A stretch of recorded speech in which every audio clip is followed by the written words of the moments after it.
I'd like to talk to you about perspective. We often hold certain beliefs as absolute truths.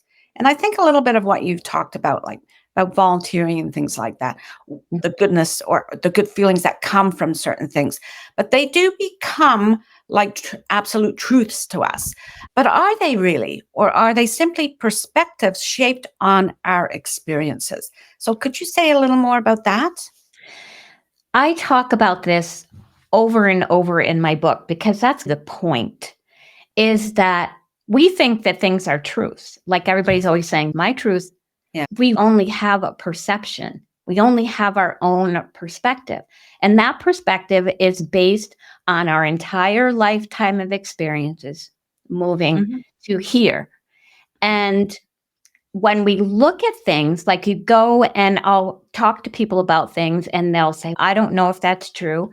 It might be or it not be. It might not be. It's the way I feel because I read this book. I listened to this person talk about this and that person talk about that.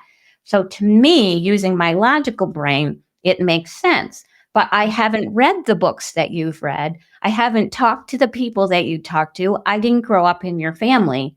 So I remember even telling my mom that once when I was a little kid, I really can't judge. I haven't even walked one step in that other person's shoes because we don't Yeah. know where people came from and why they feel the way that they do. But I've come to understand that most of life experience is our perspective on things.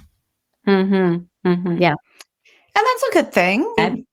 Experiences, because I was chatting with a friend the other day about one of my beliefs, and she said, when was the earliest time in your life when you saw that belief being molded, right? And what was it influenced by? Went back to when I was about 6 years old. And we had a great conversation about how that belief, that particular experience, gave me a perception that has followed me all my life. And talk about bias, it's shaped my biases. Every experience that adds to that belief, I'm really open to it. Like, and look Exactly. at it. It just We supports everything that I believe up to today. So it's we really all tricky. do. Yeah, it's really Yeah. tricky to unravel what we think is an absolute truth. But we can if we do the inner work.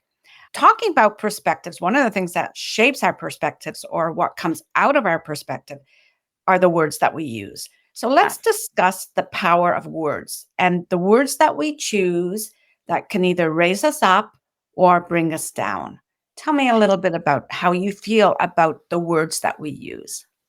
I think that we do need to be careful when we choose our words. My family kids me. They're always saying, "You're always editing yourself." And I say, "Yeah, because Hmm. I the first thing that comes out of my mouth is my reaction, but then a lot of times I'll say, "Oh no, cancel that thought. What I meant was this," because I want to be really clear to you and I also want to be clear to myself about what I mean. I recently was reading a book and I can't remember who the author was, but he was talking about going into the dictionary and taking the word impossible and cutting it out of his dictionary.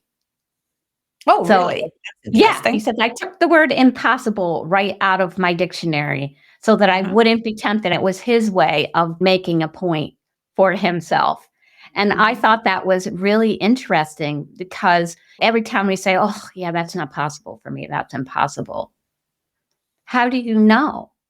Have you Mhm. tried? And just being careful to use uplifting words for Mhm. ourselves so that we can feel better about ourselves. Because I believe when we get to know ourselves better and we feel better about ourselves, we can be better to other people.